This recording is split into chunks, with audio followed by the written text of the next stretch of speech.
If you go ahead and ask that which you yourself don't know, how do you expect Allah subhanahu wa ta'ala? Yes, He's Rahim and He's Kareem, He will bestow. But you should know what it is that is being asked.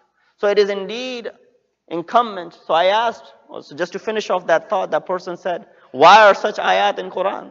So well, the reason is that you have to go ahead and study the context of revelation as to why those verses were revealed.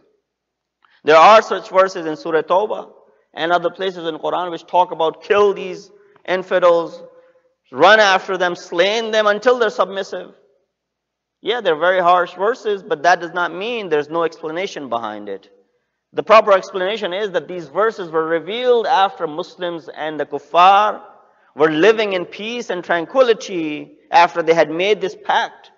But because the pact was breached by the kuffar and the Muslims were ambushed, this is where Allah subhanahu wa ta'ala comes down and says, now you have the right to go ahead and take this revenge because you were robbed of what your belongings were.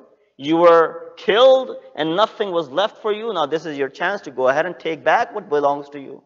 This is where these verses were revealed. It's not that Quran is teaching us to start after anyone who does not believe in Islam, to start hunting them and start killing them and so on and so forth. This is the Taliban version of Quran, obviously. This is the Taliban version of the translation maybe, but that's not what the Maktab of Ahlul Bayt alayhi salatu wasalam have taught us. Salawat biji Muhammad wa ali Muhammad.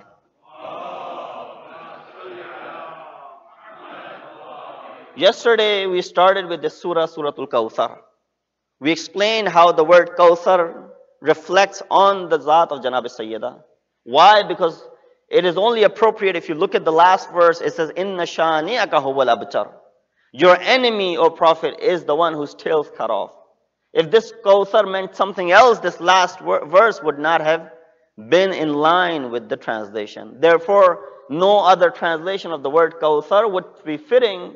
Only fitting translation would be that, O Prophet, we have given you progeny through Janab Sayyida. Therefore, go ahead